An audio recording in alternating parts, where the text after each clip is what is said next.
She's a trailblazer in tech, but even at 30,000 feet, Jasmine Carter faces prejudice. When a flight attendant's dismissal turns into a battle of wills, Jasmine uses her sharp mind to rewrite the script. Will the airline's luxury bubble burst? Jasmine Carter sat in Seat 1A of Horizon Airlines' first-class cabin, the soft lighting reflecting off her polished leather shoes. At 38, she was the CEO of Carter Innovations, a leading tech firm in Atlanta, recognized by Forbes 3 years in a row for groundbreaking work in blockchain and data security. But for Jasmine, titles were merely markers of the battles she had fought. Skeptical stares, cold handshakes, and countless doors once slammed in her face. Today's flight to Seattle wasn't just another business trip. It was a turning point, a multi-billion-dollar deal with a global tech conglomerate. Jasmine wore a deep navy tailored suit, her hair neatly pinned back, exuding a quiet confidence. As she placed her Hermes bag in the overhead bin, she glanced around. The first-class cabin was mostly filled with white men, laughter echoing in golden champagne glasses raised in hand. A flight attendant passed her without making eye contact, only to warmly greet the man behind her. Jasmine simply smiled. She was used to it. Her presence, to many, was still out of place. She settled into her seat and opened her tablet, reviewing the contract once more. For most, it was just a business deal. For her, it was a declaration, a rebuttal to everyone who had ever said, "Tech isn't for people like you." From a poor neighborhood in Atlanta to Seat 1A, she had endured enough sleepless nights, tears, and the constant need to silence self-doubt. The lobster bisque and medium rare steak she pre-ordered weren't for show. They were reminders. She belonged here. But as she glanced around the cabin, a quiet chill crept into her chest. Even at 30,000 feet, Jasmine knew her skin color was still a test the world wasn't ready to pass. The first-class cabin of Horizon Airlines wrapped Jasmine Carter in a cold luxury. Stitched leather seats, crystal flutes of champagne, and warm amber lighting whispering of privilege.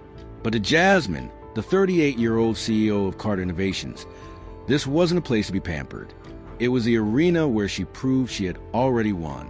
She adjusted her seat, fingers grazed in control panel, and suddenly remembered the first time she walked into a venture capital boardroom in Atlanta, only to be mistaken for the coffee girl. Back then, just like now, she had smiled, a thin smile like a blade beneath her sharp navy suit. The flight to Seattle was to finalize a billion-dollar contract with a tech giant. Jasmine had pre-ordered the lobster bisque and a perfectly cooked steak a week ago, not for extravagance, but as ritual, a quiet reminder that she deserved every inch of Seat 1A in a world still brimming with white suits and wary glances. She opened her tablet, scanning the final terms, but her mind wandered back to the old apartment where she used to write blockchain code by a dim desk lamp, while her mother, a janitor, would whisper, "You've got to be stronger than all of them." Footsteps interrupted her thoughts. A flight attendant appeared, Lauren Mitchell, blonde hair tied back, a smile set the standard but eyes sharp and inspecting. "I'm Lauren. I'll be serving you today," she said, her gaze quickly sweeping from Jasmine's delicate gold ring to her suit. Jasmine recognized that look instantly, not curiosity, but an audit of belonging. "I trust you received my meal order from last week?" Jasmine's voice was soft, but firm enough to shut down any lingering doubt. Lauren nodded, her smile flickering just briefly. As she turned away, Jasmine felt a chill, not from the air conditioning, but from something colder. Even at 30,000 feet, she still had to prove she belonged, just like every other time. The click of Laura Mitchell's heels echoed rhythmically along the thick carpet of Horizon Airlines' first-class cabin, like the ticking of a silent alarm, precise and cold. Jasmine Carter sat still in Seat 1A, eyes on her tablet screen, but every sense was attuned to Lauren's every move. At 30,000 feet, where warm yellow light spilled like a spotlight reserved for the privileged, Jasmine knew one thing for certain. Not everyone was welcome on this stage. Lauren stopped beside her with an uncovered food tray, a limp sandwich, and a half-melted cup of water. "Unfortunately, your requested meal is no longer available. This is all we have," she said flatly, like reading from a training manual. Jasmine looked up. Her eyes scanned the wilted lettuce, the dull silver tray, and then shifted to 3 white men seated across the aisle, champagne flutes in hand. laughing over plates of caviar as if this were their private club. The contrast was all too familiar. "I placed a lobster bisque and steak order a week ago, confirmed by Horizon," she said, each word sharp as a razor's edge. Lauren shrugged, her service notebook dangling from one hand. The system might not have updated. Happens all the time. No apology. No eye contact. Jasmine didn't touch the tray. She sat upright, hands folded neatly in her lap. This wasn't the first time she had seen this performance. And every time, she was the one who rewrote the ending. Like at the Atlanta conference, when a venture capitalist asked who was behind Carter Innovation success. She had answered with a revenue chart. 300% growth. Lauren, like them, had picked the wrong person to test. Jasmine closed her eyes, not in surrender, but in record and in preparation. At 30,000 feet, Jasmine Carter sat still in seat 1A, her gaze fixed on the sad tray of cold sandwich before her. The limp greens and melting ice weren't nutritional oversight. They were a message, a coded warning wrapped in the polite veneer of service, steeped in bias. She wasn't unfamiliar with the feeling of being treated as an outsider. As the 38-year-old CEO of Carter Innovations, she had been mistaken for an assistant, excluded from meetings for not looking like an executive. But Lauren didn't realize she had just reenacted an old lesson and miscast the wrong role on the wrong stage. Jasmine tilted her head slightly, her eyes sweeping across the first-class cabin. The three white men were still clinking champagne glasses, chatting as if no one else existed beyond their insulated world. No one noticed the black woman who had refused her meal tray, and that, more than anything, made Jasmine smile. Then came the whisper from the row behind, like an unscripted line in a well-rehearsed play. Lauren's always like that. Last week, she ignored an entire Asian family on a flight from Chicago. Jasmine didn't turn around. She simply leaned to the side, fingers brushing the surface of her smartwatch. Pull complaint history on Lauren Mitchell. Prioritize last week's Chicago flight. Urgent. She typed the message quickly to her assistant. Lauren thought this was first class, but Jasmine knew better. This was a battlefield, and Lauren had just triggered a storm she was woefully unprepared to face. At 30,000 feet, Jasmine Carter sat still in seat 1A, staring at the cold sandwich tray in front of her as if it were a discarded prop in a play Lauren Mitchell had unwittingly started. But Jasmine, 38, CEO of Carter Innovations, wasn't one to make a scene.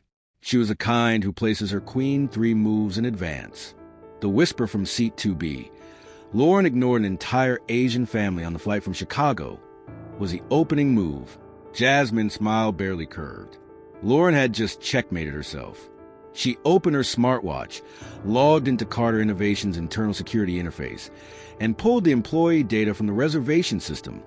Lauren Mitchell, IDHA 4721.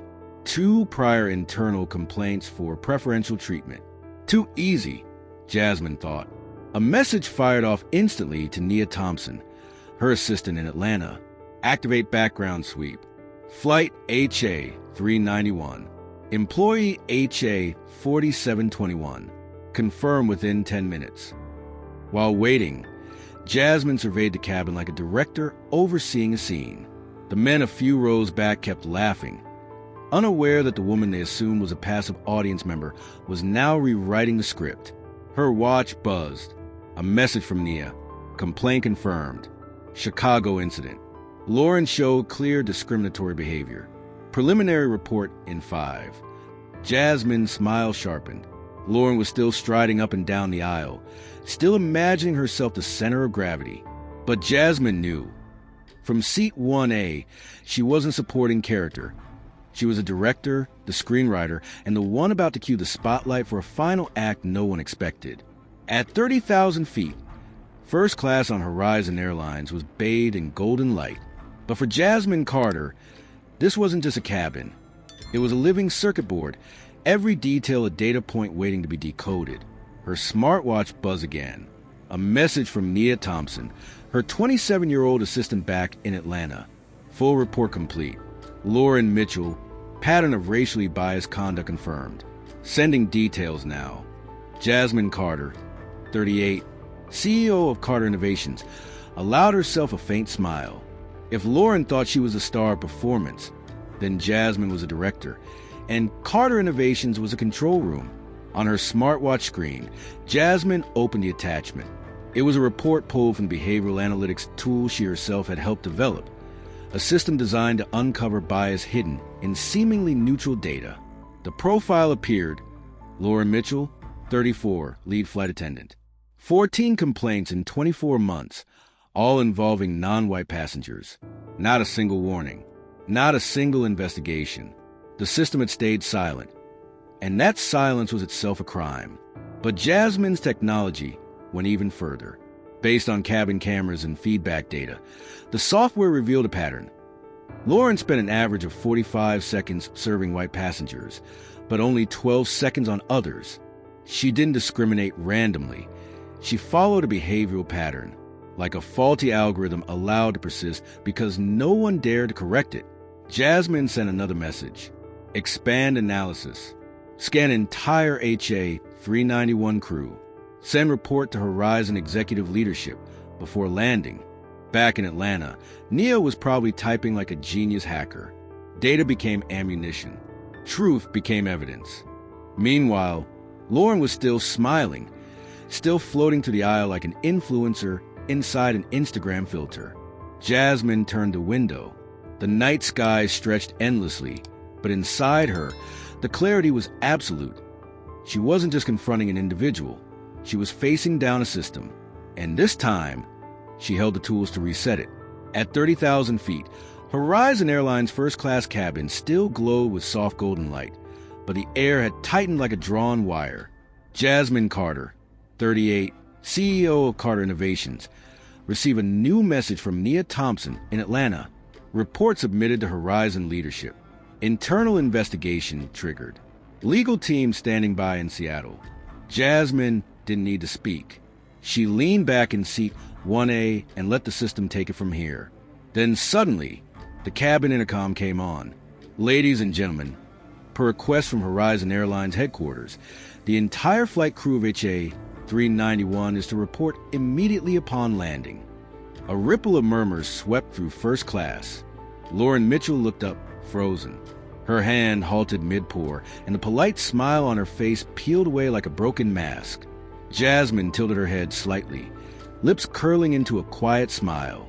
No yelling, no dramatics, just one precise tap in the right place. When the plane landed, Horizon's team was already waiting. Lauren was suspended on the spot. Passengers didn't fully understand what had just happened, but the system had already begun correcting itself. At Horizon Seattle headquarters, CEO David Hargrove cut his meeting short as he read Jasmine's report. Beside him, Susan Delgado, head of customer service, sat silent, eyes locked on behavior charts, video analytics, and hard proof of systemic bias. Horizon had no choice but to act. Meanwhile, Jasmine remained in seat 1A, her eyes gazing out the window. Outside, the lights of Seattle were coming alive, while inside, a performance had ended with a plot twist no one saw coming. And this time, the scriptwriter was her. When the Horizon Airlines flight landed at Seattle-Tacoma International Airport, the ripple effect from seat 1A had already traveled far beyond 30,000 feet. Jasmine Carter, 38, CEO of Carter Innovations, stepped off the aircraft with the poise of a chess master walking away from a flawless checkmate. Her navy blue suit was spotless, her eyes sharp, like everything had been programmed in advance. On the way to her hotel by Lake Washington, her phone buzzed nonstop. Headlines had exploded like fireworks on the 4th of July. The New York Times, Black female CEO exposes high-altitude discrimination at 30,000 feet. The Guardian, Seat 1A has become a global symbol. If this were a Hollywood movie, Jasmine would be the superhero without a cape, and Lauren Mitchell, a mask that fell midair. On social media, the clip of Lauren shrugging off responsibility was shared millions of times. The hashtag #Seat1, a spread worldwide. From students in Atlanta to flight attendants in Tokyo, people began sharing their own stories. A single mom wrote, "I've never sat in first class, but I've always deserved respect." Jasmine, seated in her hotel room, saw a meme go viral. A photo of Lauren with a caption, "You thought you were VIP. Turns out the world disagrees." She smiled not out of vengeance, but because she knew a fire had been lit at just the right moment. The incident didn't just prompt an internal investigation at Horizon Airlines. It forced the entire global aviation industry to confront itself. CEO David Hargrove received waves of emails from international investors demanding widespread reform. But Jasmine didn't need to appear on television or make any speeches, because her actions had already spoken volumes. From that day forward, Seat 1A wasn't just a seat. It was a symbol of a generation unwilling to stay silent. And Jasmine Carter, with intellect, resolve, and unwavering courage, proved one thing: power isn't in what you hold. It's in having the courage to stand, especially when you're already in the sky. The hashtag Seat 1A storm had yet to settle when Jasmine Carter, 38, CEO of Carter Innovations, sat in a glass conference room overlooking Lake Washington. The media had dubbed her the woman who rewrote airline policy with data and resolve. But Jasmine didn't care about titles. For her, results are what define real change. David Hargrove, the 52-year-old CEO of Horizon Airlines, didn't send an apology. He sent an invitation to serve as a strategic advisor on revamping the company's service culture across the entire system. Jasmine looked out over the shimmering lake and nodded, not for the recognition, but for the chance to turn crisis into foundation of real reform. In just 3 weeks, Horizon rolled out unconscious bias training sessions at every training center, from Seattle to Atlanta. The workshops, shaped by Jasmine's counsel, didn't just talk about fairness. They forced staff to confront themselves. A VIP feedback channel was launched, allowing passengers to directly report unprofessional conduct, monitored by Susan Delgado, head of customer service. Every initiative, like a new line of code in an outdated operating system, was slowly rewriting how Horizon functioned. Jasmine didn't need to lash out. She used data, strategy, and silence at the right moments to let the system expose what it once concealed, and that made her impossible to ignore. At an internal Horizon employee summit, she stood before a packed room and said bluntly, "Don't wait for someone to give you respect. Make it impossible for them to ignore you." Those words, like a breeze sweeping across the lake, didn't just echo in Seat 1A. They reached all the way to back rows, where too many had long been overlooked. On her phone, she read a message from a 14-year-old girl in Houston. "I want to be like you, unafraid of rejection." Jasmine gently replied, "You don't have to shout to be heard. Act at the right time, and the world will have no choice but to listen." On the day she left Seattle, a small plaque appeared unexpectedly on Seat 1A of Horizon flights, reserved for change. Jasmine smiled. She knew, from now on, anyone could be the wind strong enough to move the sky. This story carries a powerful message. You don't have to shout to be heard. You just need to act at the right time, with intellect and resolve. Even when treated as invisible, anyone can change the system if they remain strategic, steadfast, and refuse to stay silent.